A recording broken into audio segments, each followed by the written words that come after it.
हालात ये पैदा कर दिए थे उस समय में, जो भारत की उस समय की सरकार थी, कि बाबा साहब की प्रतिमा जो संसद में लगाई हुई थी अभी तक भी, उसको लगाना पड़ा। और पहली संस्था थी संसद में बाबा साहब से के अलावा दूसरी कोई प्रतिमा उस वक्त तक नहीं थी। परंतु हमारे लाखों करोड़ों हम बाबा साहब के मानने वाले लोगों के अरमानों को इन्होंने कुचलने का काम किया।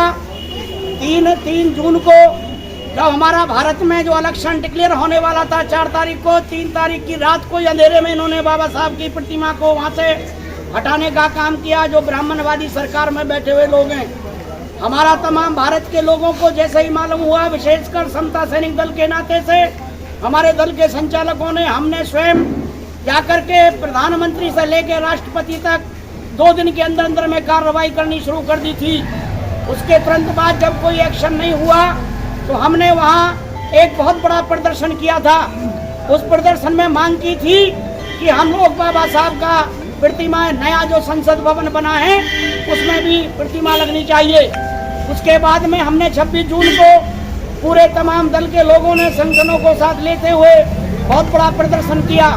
उस प्रदर्शन के बाद सरकार पर कोई जू नहीं चली, क्योंकि इन्होंने नियतन बहुत सोच विचार करके बाबा साहब के आंदोलन को, बाबा साहब के विचार के करोड़ों दुनिया भर में जो लोग हैं उनके अरमानों को खत्म करने के लिए, बाबा साहब के विचार को नष्ट करने के लिए उस प्रतिमा को जो हटाया, हमने सबने तय किया अंबेडकर भवन पर बाबा साहब के द्वारा स्थापित समता सैनिक दल के तमाम भारत के लोग और तमाम संगठन इकट्ठे होने के साथ में एक संगठन का नाम दिया गया, जो तमाम संगठनों ने मिलकर के बनाया, डॉक्टर B.R. अम्बेडकर प्रतिमा पुनर्स्थापना संघर्ष समिति, जिसका मुझे दल का मुखिया होने के नाते डॉक्टर A.R. जोशी जी को प्रमुखता से जिम्मेदारी दी गई और समता सैनिक दल पूरे भारत का इस आंदोलन की अगुवाई करेगा।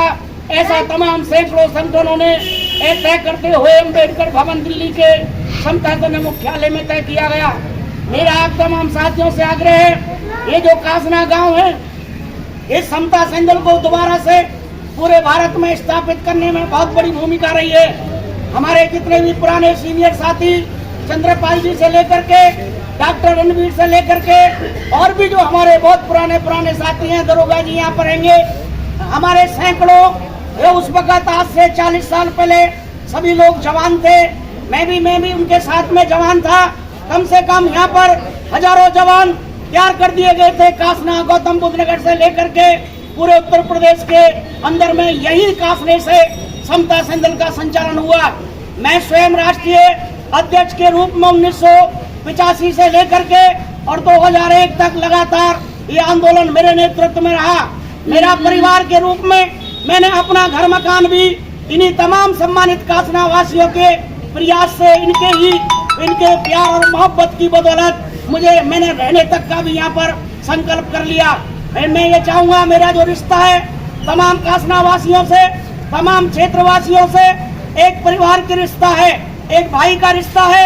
मैं आशा करूंगा कि ये जो हमारे तमाम लोगों ने, करोड़ों लोगों ने 1966 में, 67 में कुर्बानी दे करके प्रतिमा लगाई थी, अगर हमारी जान भी जाती है इस प्रतिमा को वापस उसी स्थान पर सरकार से लगवाने में, और भारत में ये जो सुप्रीम कोर्ट ने आदेश निकाला है कि क्रीमी लेयर को अलग करिए शेड्यूल कास्ट के लोगों में से, तो ये जो चाल चली जा रही है अनुसूचित जाति जनजाति को बांटने की, इसका भी हम खंडन करते हैं, हम विरोध करते हैं। चाहे वो सुप्रीम कोर्ट हो, चाहे वो सरकार हो, क्योंकि भारत के संविधान के अंदर में कोई भी छेड़ाछेड़ी करने का अधिकार नहीं है।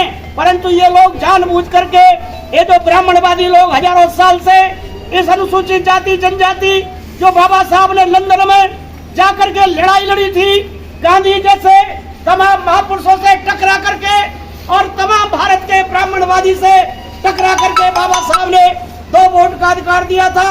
अनुसूचित जाति और पूरे भारत की महिलाएं, चाहे वो ब्राह्मण की बेटी है, चाहे वो राजपूत की बेटी है, सबको बराबर का अधिकार दिया। इंदिरा गांधी ने कहा था, जो देश की उस समय प्रधानमंत्री थी, लाल किले से